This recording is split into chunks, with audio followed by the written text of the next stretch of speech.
오늘 본문 룻기 2장 8에서 10절 제가 다시 한번 읽겠습니다. 보아스가 룻에게 이르되 내 딸아 들으라. 이삭을 주우러 다른 밭으로 가지 말며 여기서 떠나지 말고 나의 소녀들과 함께 있으라. 그들이 베는 밭을 보고 그들을 따르니 내가 그 소년들에게 명령하여 너를 건들리지 말라 하였느니라. 목이 마르거든 그릇에 가서 소년들이 길어온 것을 마실지니라 하는지라.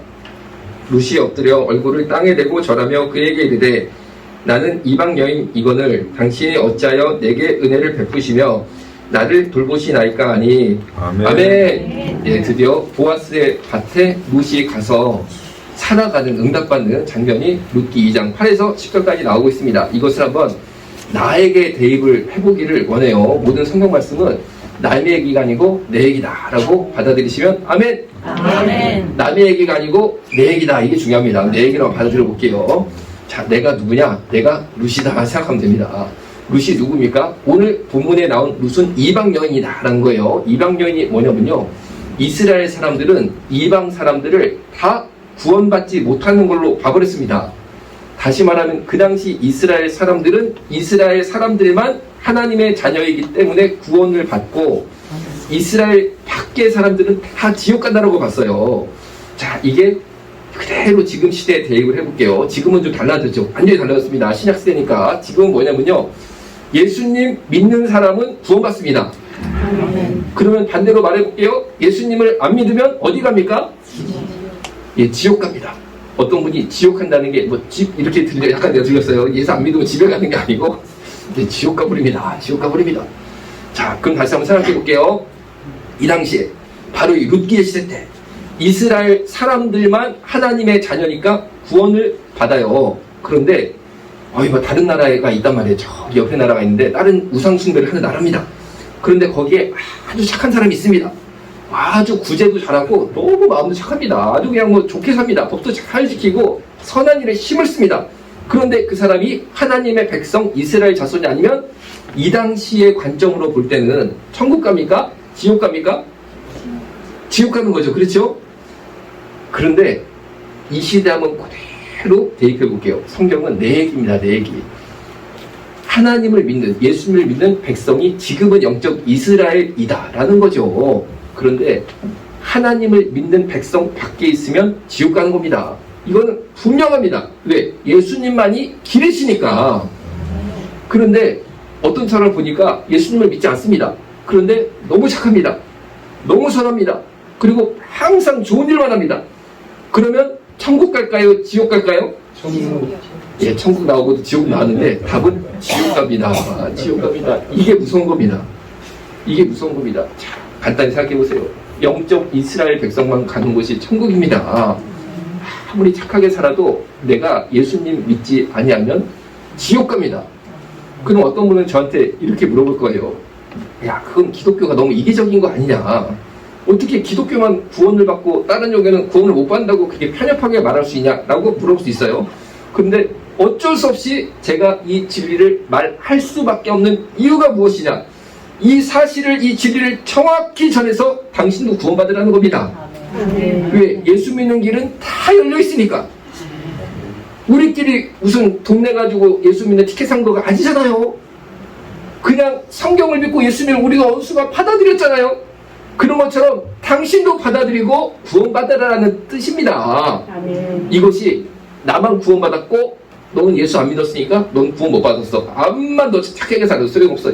이런 식으로 말하려는 목적이 아니고 예수만이 구원이다 라고 말하는 목적은 예수만이 구원이니까 당신도 예수 믿어라. 이거를 진리를 가르쳐 준다는 겁니다. 그런데 지금 세상에서 뭐라고 그러냐면요, 차별금지법, 평등법이라는 거를 만든다고 합니다. 차별금지법과 평등법이 단어는 다른데 내용은 똑같습니다. 법정은 똑같습니다. 그런데 놀랍게도요, 국회의원이 아니 무슨 4명이 이름만 다르게 해가지고 똑같은 법을 올렸습니다. 이게 굉장히 문제가 큰 일이라고 저는 보고 있어요. 처음에는 정의당의 장혜영 의원이라는 분이 차별금지법 올렸어요. 그 다음에는 민주당의 이상민 의원 올렸습니다. 그 다음에는 민주당의 권인숙 의원이라는 분이 올렸어요. 그 다음에는 민주당의 박주민 의원이라는 사람까지 해서 총 4분이 똑같은 법을 올렸습니다. 이게 왜 문제가 되냐면요, 법안이 하나 국회에 올라오면은 심의하는데 국민 세금이 엄청나게 들어갑니다. 법 하나 만드는데 얼마나 돈이 많이 들겠어요. 심의도 해야지, 회의도 해야지, 들다봐야지, 처리도 해야지. 여러분 국회 사무처에요. 직원들 월급이 얼마나 비쌉니까? 거기 취직하면요 다들 꿈의 직장이다. 이야 너무 잘됐다. 집에서 다 박수 칠 정도로 좋은 직장인데 그 국회 사무처 직원들 월급 누가 줍니까? 국회의원 보좌관도 월급이 얼마나 센데 그 월급 다 누가 줍니까? 국회의원들이 자기 돈으로 주나? 아니잖아. 국민 세금으로 줍니다. 국회의원 한 명당 보좌관을 몇 명을 쓰냐? 20명을 써. 20명은 국회의원이요. 그냥 국회의원이 아닙니다. 또 거기 가면 의원회가 아니라고 어마어마하게 좋은 여의도에 국회의사당이 얼마나 땅값이 비싸던데 거기 오피스를 그냥 국가가 딱 줘가지고 20명을 거느리고 거의 국회의원 하나가요. 중소기업이 다 보시면 딱 맞습니다. 돈 들어가는 게 중소기업만큼 들어간다니까요. 그런데 그 돈을 국회의원이 열심히 땅을 파가지고 농사를 지셔가지고 그 돈을 번 겁니까? 아닙니다. 저와 여러분의 세금이 들어가는데 그래서 법안 하나가 나오는 거예요. 그래서 법안 하나가. 그런데 여기 처음에 정의당의 장혜영 의원님이라는 분이 차별금지법을 냈는데 뭐가 잘 안 됩니다. 잘 안 되니까 민주당 의원들이 따라서 척척냈는데 같은 법이 지금 현재 4개나 올라왔다니까 21대 국회 때 21대 국회 시작한 지 한 2년 됐습니까? 잘해봤자 2년 된 것 같습니다. 그런데 2년 만에요 똑같은 법이 4개가 올라오면 쉽게 말하면요 우리 국민 돈은요 중복으로 4배가 들어갑니다. 4배로 사실상 같은 법을 심의하는데 우리 돈이 4배가 들어갑니다. 여러분 옛날에 우리가 총알택시라는 한국의 문화가 있었어요. 어디 강남역이나 신촌이나 그런 번화가에서 밤에 약속이 늦게 끝나면은 택시를 딱 잡는데 장로님 잡아보셨어요? 좀 잡아보셨을 것 같아요. 장로님 밤에 좀 많이 나가시는 분인 것 같아요. 그때 하도 회식이 딱 끝나가지고 택시를 잡아야 되는데 차가 잡히질 않습니다. 택시들이 기억하시죠? 그러면요 어떻게 해야 택시를 잡는지 아세요? 밤에 손가락을요 보세요. 딱 이게 뭔지 아셔? 우리 장로님은 아시는 줄 알았는데 답이 왜 이렇게 많이 나와? 땀을 다 타보셨나봐. 이거 해야지 있어요 기본으로. 근데 이것도 안 쓴다. 처음에 이거로 했다가 손가락을 딱 했는데 택시가 끽 안 쓴다. 그럼 어떻게 하는지 아세요? 그 다음에 그렇지 다 아시네. 이거를 해야 돼. 이거를 3배 메타에 3배를 주겠다는 거예요. 그럼 여러분 내가요 평소 택시 타고 다니는 돈에 딱 급해가지고 이거로 차를 세워가지고 이거를 내면은 내릴 때 좀 돈이 아깝겠습니까? 안 아깝겠습니까? 마음속으로 무슨 생각 들겠어요? 야 이거 회식비보다 택시값이 더 나오네 이 생각이 들겠죠? 이것도 아까운데 이거가 들어갔다. 그제서야 택시가 세웠다. 제가요 중국의 상하이자 상하이에 제가 한번 관광을 갔습니다. 우리 큰애랑 배낭여행을 갔어요. 옛날에 간 적이 있어요. 둘이 아빠하고 이 조그만 애하고 배낭여행을 상해로 딱 가가지고 밤에 거기는 밤에 유람선을 타는 게 있거든요. 거기가 강이 하나 있습니다. 그래서 강에 유람선을 타고 내렸는데 거기는 옛날 한국보다 더한 거예요. 택시 잡는 게 더 어렵습니다. 그래가지고 저는 그거를 모르고 간 거예요. 그래가지고 이거를 안 하면 세우지를 못해 기본적으로. 그래가지고 제가요 딱 손가락들을 봤어. 그러니까 다 손가락이 어떤지 아세요? 기본 이거야 이거. 근데 나는 애가 있는데 8살짜리였거든 그 당시 우리 애가. 애가 밤에 그냥 막 무섭다고 그러지. 중국에서 또 우리 중국 하면은 무슨 생각이 듭니까? 밤에 택시 안 잡히고 그러면 장기밀매 막 이런 생각이 벌써 들잖아. 이거 부자간에 장기밀매다가 만드는데 막 별 생각이 왔다 갔다 할 거 아니에요? 그래가지고 중국 사람들이 다 골목에서 이러고 있는 거야 이러고. 그러면 나는 어떻게 해야 될까? 응? 새끼손가락이 나와야겠죠. 애도 있는데 그때가 밤 12시인데 중국 뒷골목에서 상해에서 이러고 거의 무섭습니다. 잘못 걸리면. 그래가지고 이거를 해가지고 호텔까지 택시를 타고 갔는데요. 그거를 딱 내고 내리는데 내 인생에 내가 그런 택시는 처음 타봤습니다. 내 인생에. 그런데 내 인생에 그런 택시 처음 타봤는데 대한민국이 지금 그러고 있네 국회에서. 법 한 개를 심사해야지. 여러분 우리 돈 들어가는데 왜 이거를 배 이걸로 불러 이거를. 왜 우리가 4배를 써야 돼 우리 돈을. 같은 법을 심사하라고 왜 우리가 세금을 긁겠습니까? 그러니까 이게 문제가 뭐냐면요. 국회의원들 몇 명만 뜻이 맞으면요. 똑같은 법을 똑같은 국회의원이 발의를 하는데 대표 발의자만 싹싹 바꿔가지고 4개, 5개씩 막 할 수 있는 거예요. 그래가지고 날치기를 하나 어떻게 싹 통과시키려고. 그러려고 우리가 국회의원 뽑았습니까? 그러려고. 자기 마음대로 하게 그렇게 둬도 되는 건가 싶어요. 저는요.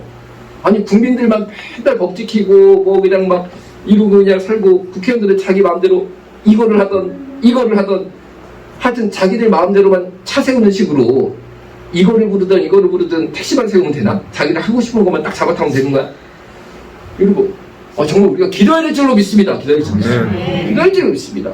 아이고 정말 이 권력이라는 게 그렇습니다. 우리 반지의 제왕이라는 유명한 소설이 있습니다. 고전입니다. 그게 영화로도 나왔습니다. 이 영화가 뭐냐면요, 절대 반지라는 게 있어요. 저는 이제 반지를 안 끼고 다녀요. 이제 불편하고 그러니까 반지를 안 끼고 다니는데, 아니 이제 이 절대 반지가 뭐냐면요, 딱 끼면 자기 모습이 없어집니다. 그러니까 자기가 투명하게 되니까 무슨 짓을 해도 사람들이 모르는 거예요. 그래가지고 막 이 절대 반지가 끼면은 또 이상한 그 귀신이 주는 힘이라고 그러죠. 그게 또 막 생깁니다. 사람들 눈에도 안 보이고 귀신이 주는 이상한 영역도 생기니까 이거를 가지면은 절대 권력을 갖게 되는 거예요. 자연스럽게. 그런데 처음에는 딱 껴도 내 정신이 듭니다. 그런데 자꾸 이거를 껴서 그 악한 힘을 쓸 때마다 마음이 변해는 거야, 사람이. 마음이 이상하게 변해지는 거예요. 나중에는요, 괴물같이 됩니다. 누구나 그렇습니다. 누구나 예외 없이 그렇게 됐다라는 거죠. 권력이 그런 게 아닌가 싶습니다. 여러분, 내가 국회의원 돼가지고 배지를 딱 다는 순간요, 제가 볼 때는 절대 반지 이미 달았어. 그 영화에서 요거 끼는 게 요리 붙은 것 뿐이야. 무궁화로 바뀌었을 뿐이야. 처음에는 괜찮지. 하다 보니까 이거를 부르든 내 하고 싶은 것만 통과하면 된다는 그런, 전혀 우리 일반인들의 생각도 할 수 없는 그런 생각이 자연스럽게 들어서 무조건 내가 원하는 거 해야 되는 거예요. 무조건 내가 원하는 거. 그렇게 됩니다.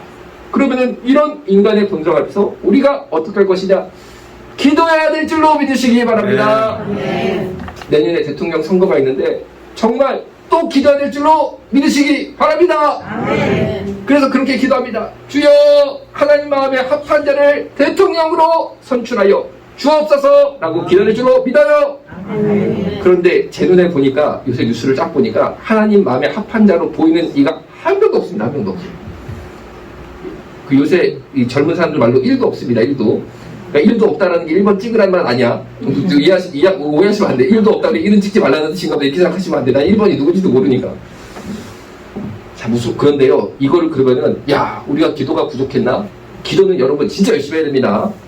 그런데 기도가 응답이 안 받는 건가? 하나님께서 왜 이런 부분은 응답 안 하시는 건가? 이 땅을 버리셨냐? 전혀 그렇게 생각할 필요가 없다라는 거죠. 한번 이스라엘 역사를 펼쳐보세요. 마태복음을 탁 펼쳐보면요, 예수님이 나타나시기까지 이스라엘의 족보가 나오는데 14대씩 3번이 나옵니다. 그러니까 합하면 정확히 42대죠.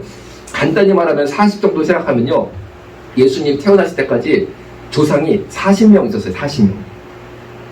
대략적으로 말하면 40명. 그러니까 이스라엘 역사가 잘 되려면요, 굉장히 간단합니다. 40명만 잘하면 됐습니다. 40명만. 예수님 탄생할 때까지 하여튼 40명만 잘 있으면은 이스라엘이 아주 아름답고 건강하고 하나님 마음에 딱 합한 그런 위대한 나라가 됐다는 거죠. 그런데 그 40명 중에 하나님 마음에 합한 사람을요, 이렇게 색깔을 칠해보잖아요.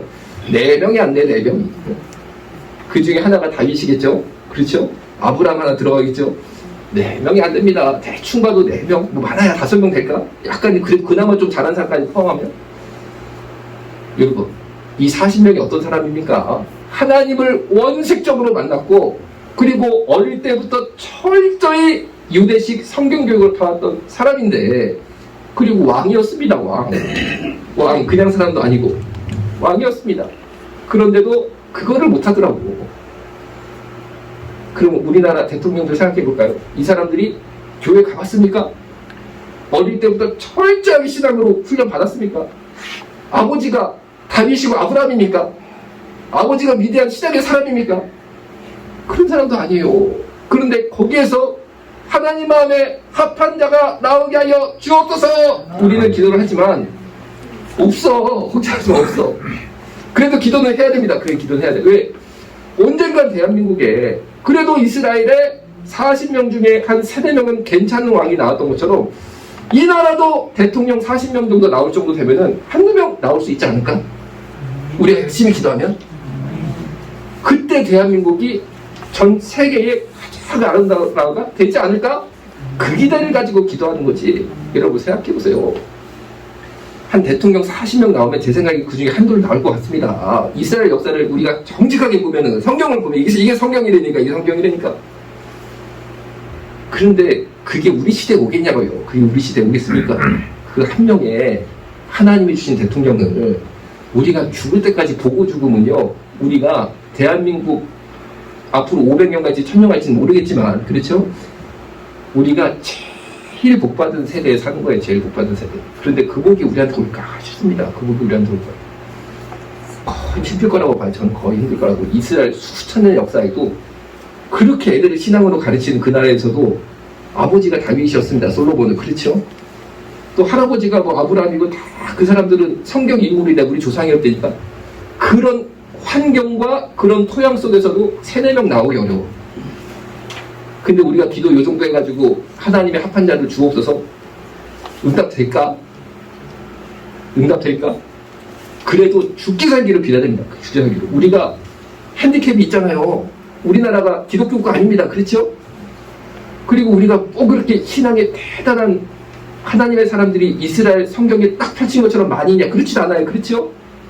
이런 핸디캡을 이겨낼 수 있는 유일한 방법이 우리가 죽도록 기도하는 것이다. 기도로 이 부족한 걸 채워야 된다 라고 저는 분명히 생각을 하고 있습니다. 그러니까 여러분 요새 뉴스를 딱 보시면요, 야 진짜 뽑을 사람 없다 라고 생각이 드시면 실망할 게 아니고, 아 당연하구나 라고 받아들이면 돼요. 왜? 아직 우리나라가 그 복을 받을 그릇이 못했구나. 우리가 기도가 부족하구나. 그리고 그런 왕은 대한민국 앞으로 쫙 펼칠 역사 동안 그런 대통령은 1명? 많으면 2명이 나올 것 같은데, 내가 그 시대를 만날 수 있는 복을 주옵소서. 근데 대통령 5년 한가 4년 하죠. 그렇죠? 내 인생에 그 4년만 만나도, 여러분 만나도 사실 다윗왕 만난 거랑 비슷한 겁니다. 이스라엘 사람 중에 다윗왕을 못 보고 죽은 사람이 99.9%입니다. 이스라엘 역사 중에. 그래도 그 다윗왕 한번 그 밑에서 살아보는 게 얼마나 복을 쓰겠습니까? 이스라엘이. 그렇죠? 다른 이상한 왕 밑에서 살다 보니까 맨날 외적한테 침입받아, 맨날 뺏겨, 맨날 고생해, 번 것 털려. 그랬는데 그나마 하나님이 마음에 합한 자 다윗이 왕이 되니까 이스라엘이 확 뻗어 나가잖아요. 내가 열심히 해가지고 빼앗기지 아니하고 사는 시대 열었잖아요. 그런데 우리나라도 그런 시대가 열리기를 간절히 기도해서, 우리 때가 아니면요, 우리가 뿌린 기도의 씨앗이 우리 후손들에게 열려서 우리 손주라도 증손주라도 그런 대통령 만나서 정말 자유롭고 부강한 복음 한국에서 살기를 기도하시기를 주님의 이름으로 축원합니다.